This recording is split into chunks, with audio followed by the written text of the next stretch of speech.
This episode of Let's Talk Jinx will be a little bit different because even though it's a patch day, and we usually talk about the patch, etc., the problem with this particular one is it's mainly stat changes to everyone, and it'd be way too long of a video to go over every single champion change. Even if it would affect Jinx, it would be alright to go back over the stat change themselves, what they're doing, so we'll go with that first and go from there. So the base health for all champions is going up by 70, health growth per level for all champions is going up by 14, armor growth is going up by 1.2, magic resist growth, if I can speak, is going by 0.8, so almost 1. They want to leave some people squishy when it comes to getting damaged by magic penetration, of course. And apparently Thresh is going to have some durability stat changes because his passive with the Lost Souls and how he collects that and gains armor as well. Mainly these changes are also for heal, shield, sustain, and grievous wounds. So like healing is being reduced, or at least they're trying to, by 10% in the early game and 28% in the later phases of the game. Which is also weird to me on a side note, because if I was making like some sort of healing build, I'd want it to be weaker early and stronger later, actually. It's like the reward for actually building healing later should be there, I feel.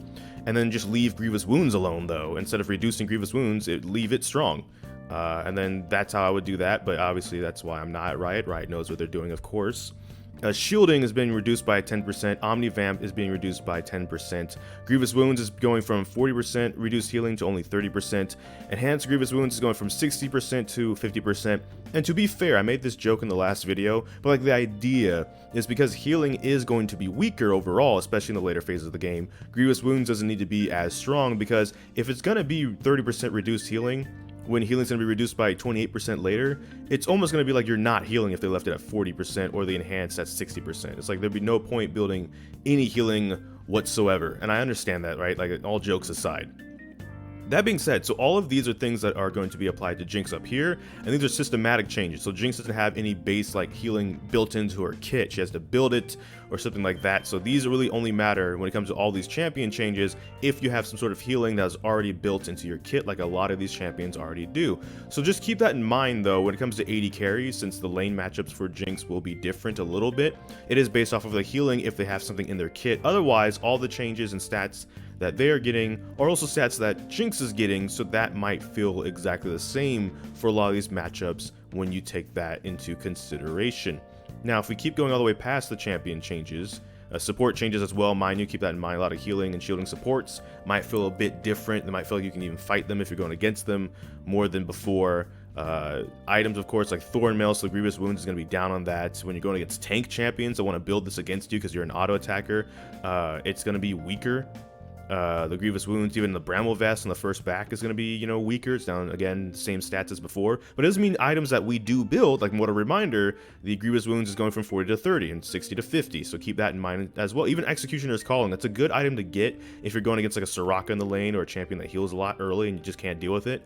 It is going to be a little weaker. But of course, that's because the healing that they're doing is supposed to be a little weaker. So it's like that back and forth kind of a thing. It's like our stuff is weaker because their stuff is also weaker. So it's all supposed to kind of even out and make the game feel like you don't just get popped really at all phases of the game. Oh, this just didn't load. Well, that's interesting. Same with runes. I don't know how many people go into the resolve tree, either primary or secondary on Jinx. Maybe secondary if you wanted that health back, when the one where when the minions die near you, it gives you health to make up for the 50 HP nerf. But I don't know how many people build Conquer on Jinx right now. But it also affects things like Overheal, Taste of Blood, Triumph. All of that's getting affected. The summoner spell Heal, which we usually take on Jinx, is going from 90 to 345 at levels 1 through 18 to 80 to 318 at levels 1 through 18. Now, I'm not going to lie. Early game, it's only a reduction to 10, while late game, it's a bit more. Late game, if I get popped, I don't have the chance to heal usually.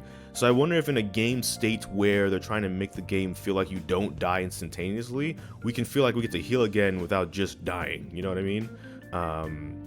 And I'm just talking about like a really coordinated assassin player or something where they just come over the wall and you're kind of just dead, 100 to 0 before you can react because you're CC'd, you know what I mean? We've all had those games where it's like we couldn't heal. Like people are pinging that our heal is still up and we're like, what did you were right there, Thresh. You saw what was going down, you didn't even save us. What do you mean you're pinging my heal? I was supposed to heal preemptively at 100% health? That's not how that works. That's gonna be interesting. But again, because things like Ignite are also gonna be weaker, and it's like a broken record. We're going back and forth here because I'm just kind of going over some of everything. And relative to Jinx, I would say So Mountain Drake, if you didn't know about Mountain Dragon, the soul when you get it gave a shield 200 and then plus 80% bonus AD or 313.5 AP, which we don't really build out on Jinx, but it was plus 13.5% bonus health. So on Jinx, you have the 200% shield, 18% bonus up from your AD, and then based off of the health as well that you might have built on, say, like maybe if you got like a, I guess, Bloodthirster or something. That's being reduced, 180, 16% bonus AD, and only 12% bonus health.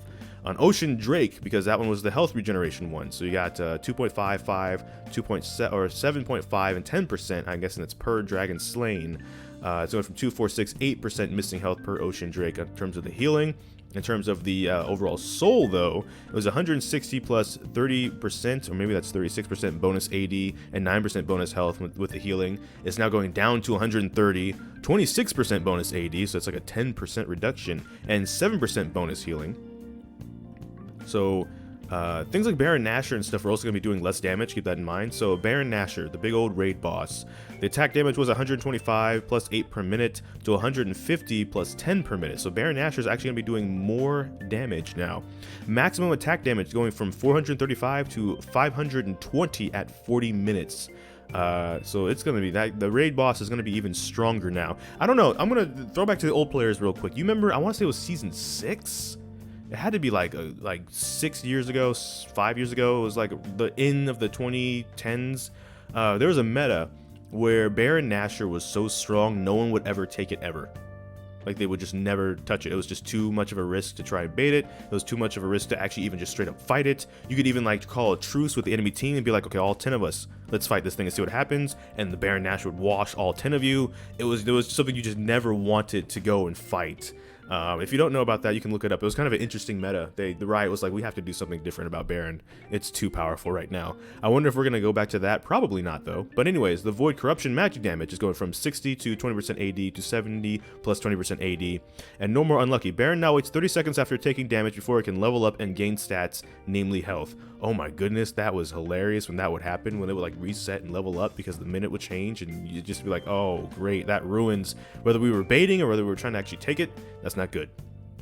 So anyways, outer turn AD is going from 150 to 150 through 278 to 167 to 391 minutes 0 to 1330. Inner turn AD 170 to 305 to 187 to 427 at the same time. Inhibitor turret 170 to 365.